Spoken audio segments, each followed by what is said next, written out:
Hi everyone, it's Lindsay with High Altitude Astrology bringing you another chart reading. And today I'm going to be revisiting the chart of Demi Lovato. I read her chart maybe a month or so ago, and she's been in the news again over the last couple of days.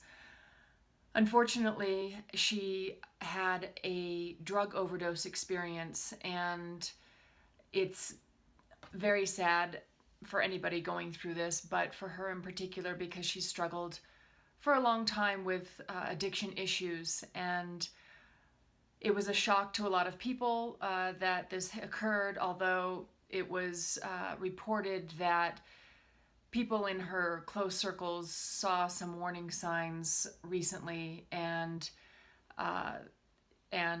this turned out to be the result of that. So I also wanted to make a statement about the chart that I previously read. I read her chart with the birth time of 8:02 p.m., which Astrology does say is a birth time that some websites have given for her birth time. But they also use a birth time of 6 a.m. because they took a quote from her mother's book called Falling with Wings, A Mother's Story, where the mother says that Demi was born in the morning. So Astrodites used 6 a.m. So I'm going to switch to that 6 a.m. chart, and I want to just say it doesn't change a whole lot in the chart. The moon sign is still in the sign of Taurus as it was in the previous chart, and all the other planets are in the same signs. The only thing it does change is the rising sign. Previously, I had done the chart at 8:02 p.m. and that gave her a Pisces rising. This new chart gives her a Leo rising, so it actually makes her a double Leo. And it also places the planets in different houses. All right, so I wanted to revisit some things in her natal chart because a lot of the transits that she's been experiencing over the last year or so have been contacting key places in her natal chart. And she has an extremely powerful natal chart. So again, she was born on August 20th, 1992 in Albuquerque, New Mexico, and the birth time is 6 a.m. Her moon is at 16 degrees of Taurus.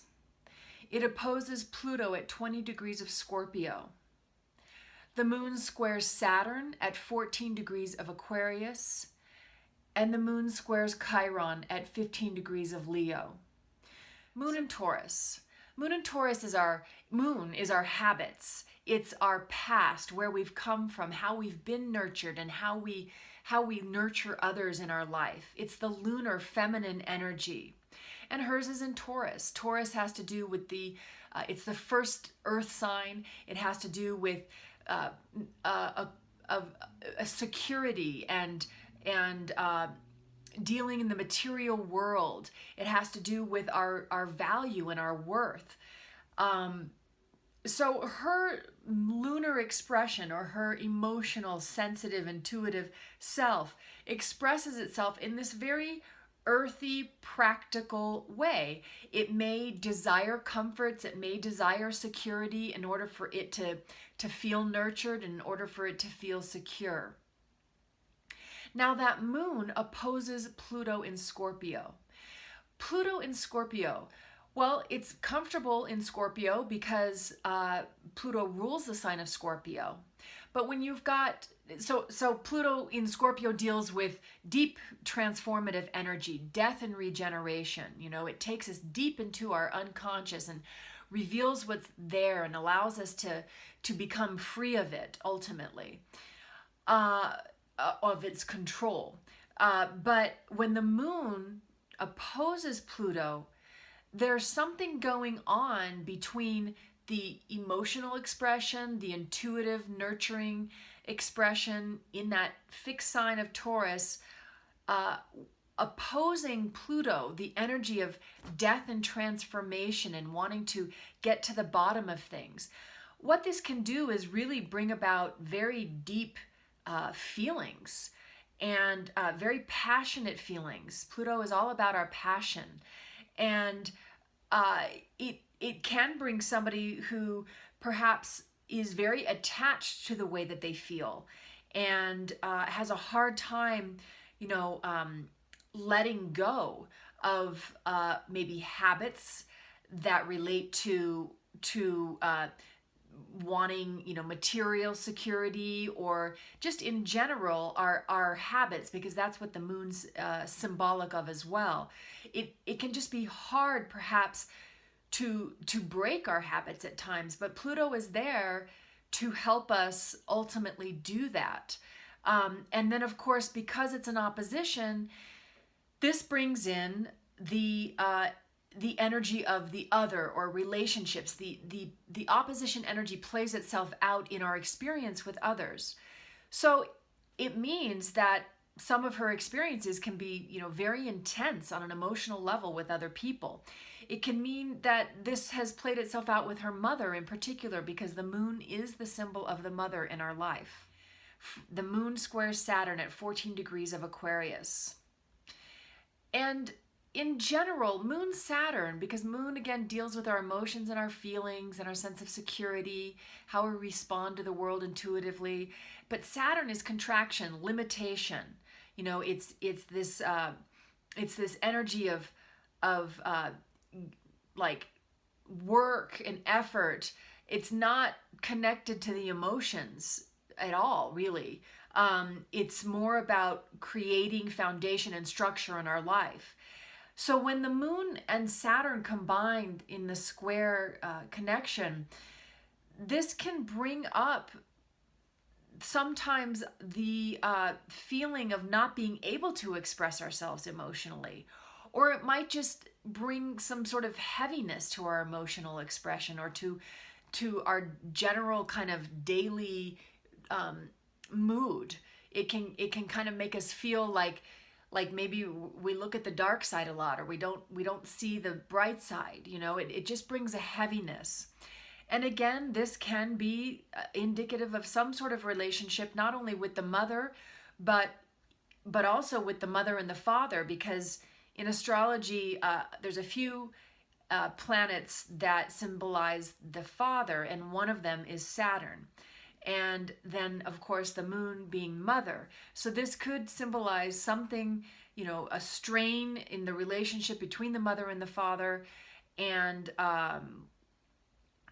it can also be symbolic of some sort of challenge with the mother. Perhaps the mother demanded a lot of her at a young age. But also it can relate to just a general kind of challenging emotional energy, as far as being able to kind of be optimistic and see the bright side of things. And I wanted to read something from the Astrologer's Handbook.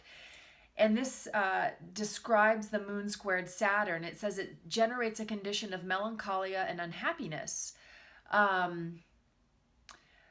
Very often they have a mother complex or some other inhibition stemming from early childhood experiences. They tend to be emotional prisoners of the past. And it suggests that these people should force themselves to forget the past and face each new day with faith and optimism. So also diving a little bit into that further, the moon in Taurus is about material gain. But Saturn in Aquarius has a different kind of energy to it. Aquarius is an air energy. It's a mental energy, and it's about ultimately humanity and society and thinking of the group. And so with Saturn square in Aquarius squaring that moon in Taurus, it could mean that there's a lesson here about learning to perhaps let go of some of the material connection, or the material the habit of wanting material things in life, and moving more towards taking on the responsibility, which is Saturn, of of operating more in a way that encompasses the whole, or encompasses the group, or thinks about humanity, or thinks about other people. The fact that the moon squares Chiron in Leo. And Chiron in Leo relates to a wound around expressing ourselves creatively. And you would think, gosh, how is that possible, But she's like a double Leo already. She's got her sun at 27 degrees Leo, and she's got her rising at 20 degrees Leo. So she seems like she's very confident and comfortable as a performer and as somebody who creates in their life. But she does have her Chiron at 15 degrees of Leo. And so there is some kind of wound in relation to her creative expression that she's had to work through in her lifetime. I wanted to read something from Martin Lass's book about having the Chiron in the sign of Leo. And he says that the expression of this wound in Leo seeks to express and create, but tending initially to hide the results. Trying to join in the flow of life, but feeling inadequate and afraid, leading to attempts to create reasons, achievements, accolades, artistic creations, public image, etc., why we are deserving of joining in. Fear of being in public, being seen, being on stage, being on a show, or being put on the spot, feeling unworthy or being the center of attention. And it talks about the healing path to this Chiron wound is that the pain of seeing others succeed in areas where we innately know we should succeed will drive us to the outward acknowledgement and expression of our inner worth, our creativity, and our self-expression. It says, conversely, by trying to build up our own public image by attempting to gain appreciation, recognition, etc., we gradually learn where our true light shines. The mirrors of approval, disapproval, support, and reprimand will teach us where our unique creativity and self-expression lie. In this way, we will eventually celebrate who we are exactly as we are in gratitude and love for the universe that created us. And then the gift, the permission to shine, to sing our song, so to speak, the acknowledgement of the divine creative principle that lies at the heart of our creation. Then the freedom and ability to give back to the universe through our own creations, self-expressions, and celebration of life. So, now that Chiron squares her moon back at 16 degrees of Taurus. And this suggests that there's something about the emotional expression that somehow keeps the Chiron energy from finding that healing path. And, that could just be, moon in Taurus just at times having difficulty trying things in a new way. Taurus is fixed in its nature, and it likes to just really dig its heels in and do things the same way. And so when you've got that moon squared to Chiron, it could just be a challenge to get out of certain comfortable patterns, in order to practice, or in order to learn to express ourselves more creatively in our lives. All right, so that is her fixed grand cross. Now she also has 2 grand trines, and I did talk about these in the last reading. It also involves her moon, and the first one is the moon in Taurus trining Venus at 16 degrees of Virgo, trining Neptune at 16 degrees of Capricorn. So it's an earth trine between the moon, the Venus, and Neptune. This to me is what gives her singing ability, because the moon in Taurus actually relates to the throat and the expression of the voice. Venus in Virgo, Venus is our creative expression, and in Virgo it allows us the ability to really hone our expression of the creative self, because Virgo is about focusing on the details and really mastering the craft. And then Neptune's at 16 degrees of Capricorn, and Neptune of course is also a creative energy. It's the creative energy that allows us to tap into the more subtle energies of life. So we connect Neptune in astrology with music and with poetry and with the imagination, because that energy of Neptune is what allows us to sort of hear or sense those energies. So that's a beautiful grand trine that she has that connects to her creative expression. And then the other one also involves the moon in Taurus, trining Jupiter at 19 degrees of Virgo, and Uranus at 14 degrees of Capricorn. And actually, you could say that she's got 4 grand trines, because that moon trines the Venus and the Neptune, but it also trines the Jupiter and the Uranus, or the Jupiter and the Neptune. So that would be 3. And then there's even more, because you could say the moon trines the Jupiter, which trines the Neptune. Also, the moon trines the Jupiter, which trines the Uranus. So technically, there's like 5 grand trines. But if you put the energies together, she's got Venus and Jupiter conjunct in Virgo, and she's got Uranus and Neptune conjunct in Capricorn, and then she's got the moon in Taurus. So let's interpret that. To have Venus and Jupiter in Virgo, again, just the ability to really master a skill, the ability to be very good at it, because Jupiter brings luck and Jupiter brings expansion and growth. And then you have Uranus and Neptune together.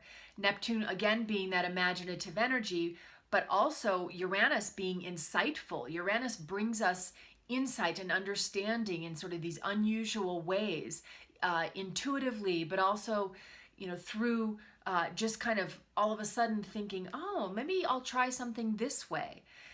So that's the Uranus and Neptune conjunct in Capricorn. And Capricorn's, again, the sign of work. So combining all of these energies together, that is her gift in this life that she has, to really be able to put all of that effort into her creative process and to succeed at it.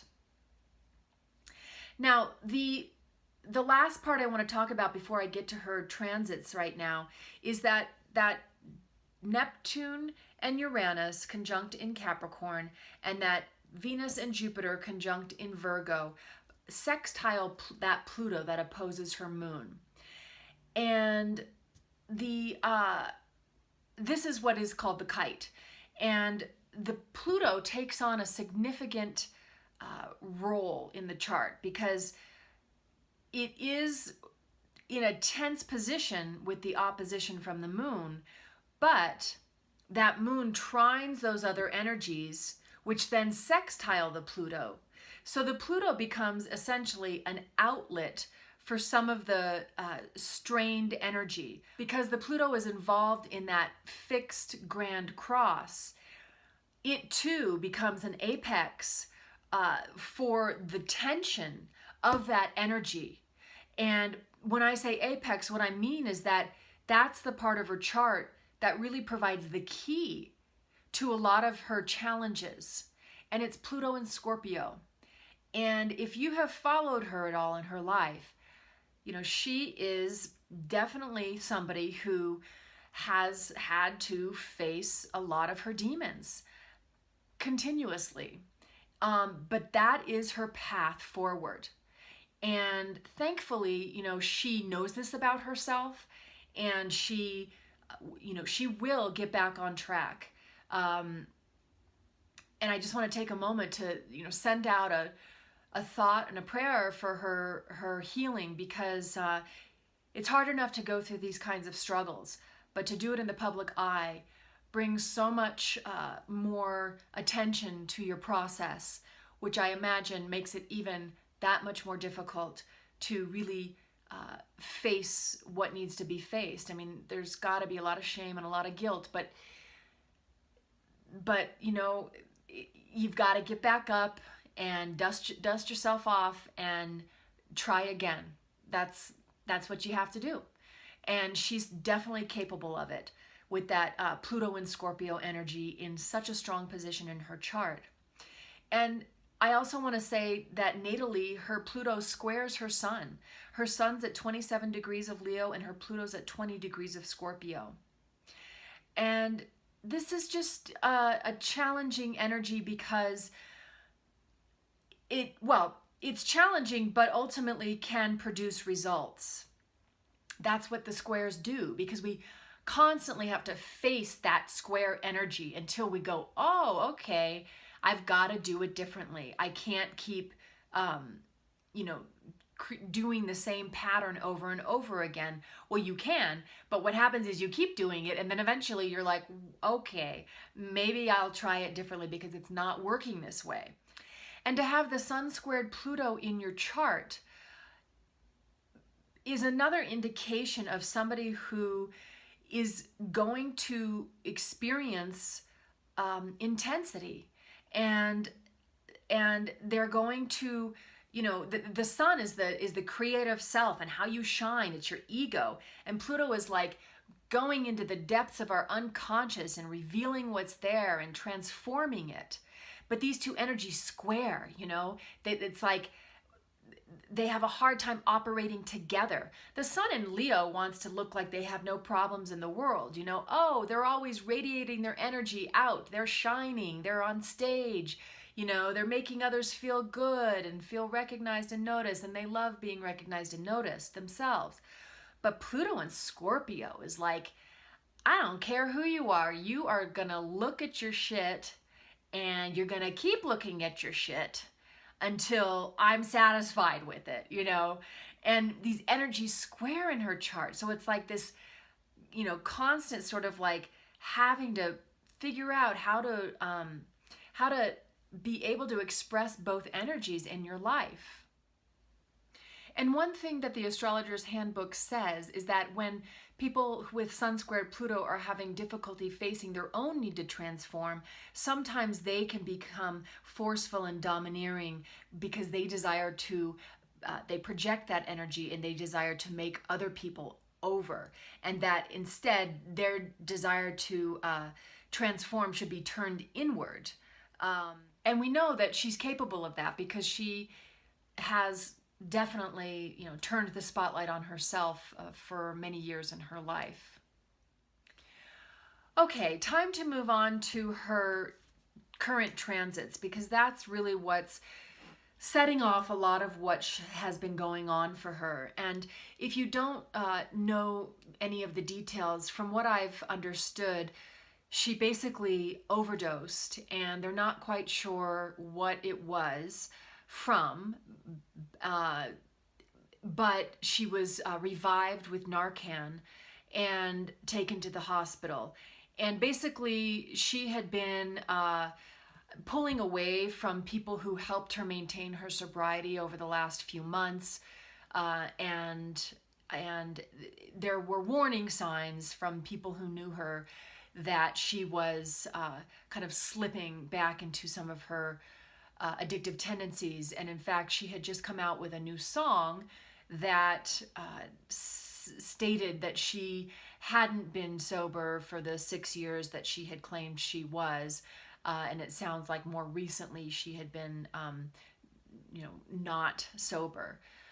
So there were signs that something was happening with her and she was slipping from her sobriety. And then this event happened just a couple nights ago. Now, if we look at her chart, she's been going through a lot by transit. And one of the first things that caught my attention was the fact that transiting Neptune, which is at about 16 degrees of Pisces right now, is directly opposite her natal Venus at 16 degrees of Virgo. Well, Venus is not exactly comfortable in Virgo because Virgo breaks things down and wants to understand things and focuses on the details. It can be a little shy, reserved, but it's not, Venus is about seeking pleasure and getting our pleasure needs met. And Virgo's sort of like, well, is it healthy? What's exactly in this? no, I really like it this way. Can you do it like this? You know, it's a little more mental and breaks things down a little bit more. And Pisces, Neptune in Pisces has been opposing that Venus in Virgo by transit in April. And this started in May of last year, and it completes in February of 2020. But what happened is in June, Neptune went stationary retrograde. And it went stationary retrograde exactly opposite her Venus in Virgo. Now, when we think of when a planet goes stationary retrograde exactly opposite your own planet, it just becomes more significant. It stimulates your natal planet very strongly. And Neptune in Pisces is about transcendence, and it's about wanting to transcend the ego, and we can seek spirituality, but it also can be about wanting to just get out of it. That's a very easy way of transcending the ego.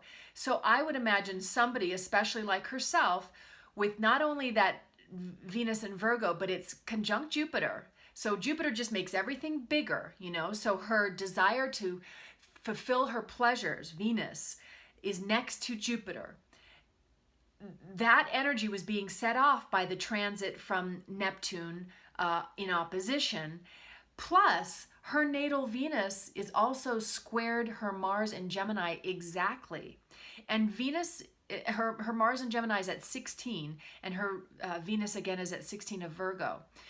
And Venus is about, Venus and Mars are both about our desires. But when they're in square, there can be this sort of hyper or amped up need to get our pleasures, Venus pleasures, and our Marsian sexual desires, and just what it is that we want in life. There can be a challenge between getting those two things met, and it can be they can amplify one another. Let me read something from the Astrologer's Handbook about having Mars squared Venus in your chart. Or it would actually be Venus squared Mars, excuse me. It can cause emotional problems, especially in romance and relationships. Sometimes there's a tendency to use members of the opposite sex or to be used by them for purely sexual gratification. The natives may lack good taste or refinement in their social conduct. Their desires are very strong. Unbridled passion can cause them harm. So you get the picture. It just really kind of heightens the sensual nature. So, going back to the transiting Neptune opposing her natal Venus, it was setting off the conjunction to the Jupiter, and is setting off the square to the Mars. And with it being Neptune and Pisces, it's like she just, it brought up this feeling of wanting to just get out of it. Finding pleasure, Venus, in drugs and alcohol, Neptune. All the while setting off, other factors in her chart that just add to that desire nature. I wanted to read something from thefutureminders.com, and they say about having the transit of Neptune opposite your Venus, that while you typically are less judgmental now, you are susceptible to indiscriminate desires that can prove troubling. You may possess an appetite for pleasure now that knows no bounds and often seeks superficial remedies, only to provide temporary satisfaction. No amount of items or people, no matter how good they look, is likely to fulfill you. And I would add, no amount of drugs or alcohol. So you can see that this transit was stimulating her chart. And this is a transit that doesn't happen more than once in your life. So it's very rare, and it was just overwhelming. Now, some other transits that were happening as well have to do with Jupiter in her chart. Now, Jupiter is in Scorpio right now, so it's a little bit different, because when we think of Jupiter, it's like optimism and expansion and philosophical growth. But Scorpio is like going deep. Remember, Pluto rules it, and it's going deep into the subconscious and dealing with our demons. You know, that's what Jupiter and Scorpio wants us to do. So she was having some major Jupiter transits during this time. And what I'm saying is that just because they were Jupiter doesn't mean it was all about, oh, luck and growth and expansion. It is, but it's like doing it in a way that is really requiring her to look at herself very deeply. So Jupiter traveling through Scorpio has been since December of 2017, and it continues through October of 18 this year. It has been, and I'm just going to rattle these off, squaring her Saturn, squaring her Chiron, squaring her Sun, opposing her Moon. So it was moving through Scorpio and setting off that fixed grand cross in her chart. Jupiter was. And then it conjuncted her Pluto in Scorpio. So needless to say, you know, it was bringing her to a place where she needed to basically look once again, you know, at herself in relationship to this challenging fixed cross energy in her chart. But because it's Jupiter, what this means is that there's a lot of growth opportunity for her. You know, there's a lot of her really being able to come through this. You know, Jupiter is a double-sided coin because it can bring growth, but it can also bring just exaggerating and making things bigger. So because the last energy that Jupiter is conjuncting, or that Jupiter is affecting in her chart, is her Pluto in Scorpio, which again is that really significant place in her chart. To me, that is an optimistic symbol. It means that there really is a lot of opportunity here for her to come through this time and to grow and to transform and to heal. The future minders talk about this transit, and they say this is a cycle where you can initiate changes that have an enduring effect.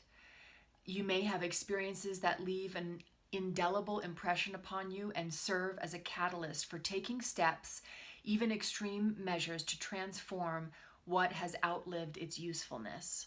So I really feel that this will ultimately, you know, be a turning point for her in her life. I also wanted to mention that transiting Uranus has been squaring her Sun. I also wanted to mention that transiting Uranus has been trining her Sun. And this is a unique event that doesn't happen frequently in one's life.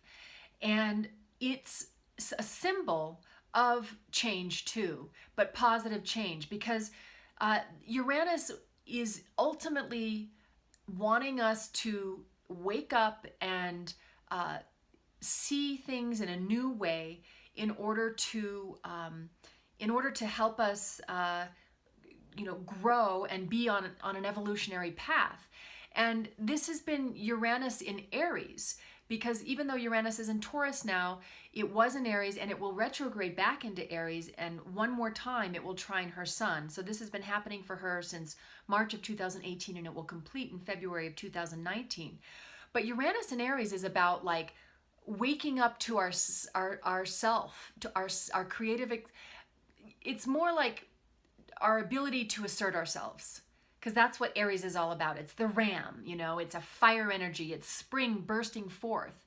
So this Uranus and Aries energy trining her Sun is gonna help her. It's gonna help her to feel more confident in herself, and perhaps feel more confident in facing some of these more challenging aspects of her nature that she's being asked to look at and to transform at this time. So the last thing I wanted to mention is that she's been having a Pluto transit currently at 19 degrees of Capricorn, And not only has it been trining her moon and her Venus, but it's also been trining her Jupiter and sextiling her Pluto. And as it's been doing this, it's setting off both her grand trines and this fixed grand cross in her chart. And Pluto, again, is that energy of deep transformation. Pluto in Capricorn wants to transform really the structures of our lives and how we've built foundations in our lives.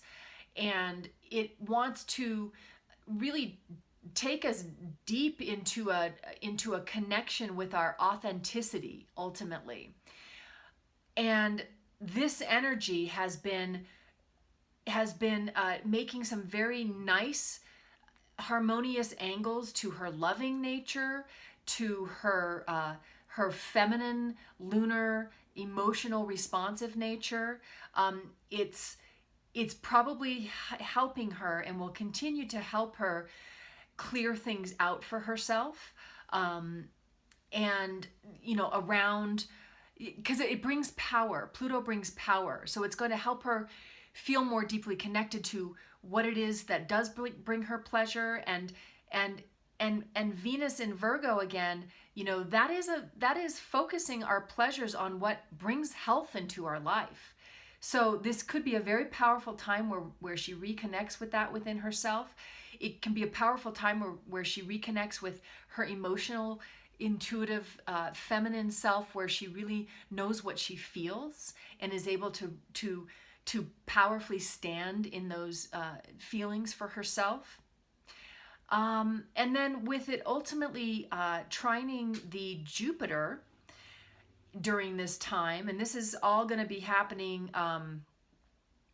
through November of 2019, she's going to be able to incorporate new faith, to incorporate new perspectives, that help her have like a renewed perspective, a renewed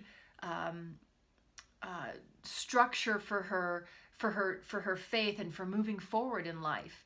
Because Jupiter is all about our philosophies and our perspectives, and Pluto again is about transforming and ultimately helping us to grow. So I think there's a lot of positive energy here with the Pluto aspects that she's going through as well. And finally, the future minders talk about the Pluto trine Jupiter aspect, and they say, generally, you demonstrate confidence because you trust in what is positive regardless of conditions. By nature, if you see the worst of a situation first and foremost, this period can reawaken your faith in the best that life and you have to offer. What may at first prove to be a negative often becomes a benefit, as the events that unfold here usually are affirmative in the long run. You can tap into an intense enthusiasm for pursuits that you truly desire. So you can see that there's an opportunity here, even though this experience has taken her to probably her deepest and darkest place, that there is going to be an opportunity for growth and for renewed faith and optimism ultimately as she moves forward. So I just wish her the best of luck in her healing. I'm confident she's going to do well. And thank you so much. Thank you so much for watching my reading. And this concludes my reading of Demi Lovato. Please subscribe if you like my channel. And you can also find me on the internet at highaltitudeastrology.com. I write a daily blog about the energies of the day that you can also sign up to receive through email. Also on my website, you can find my astrological services that I offer. Thanks so much. Take care. Adios.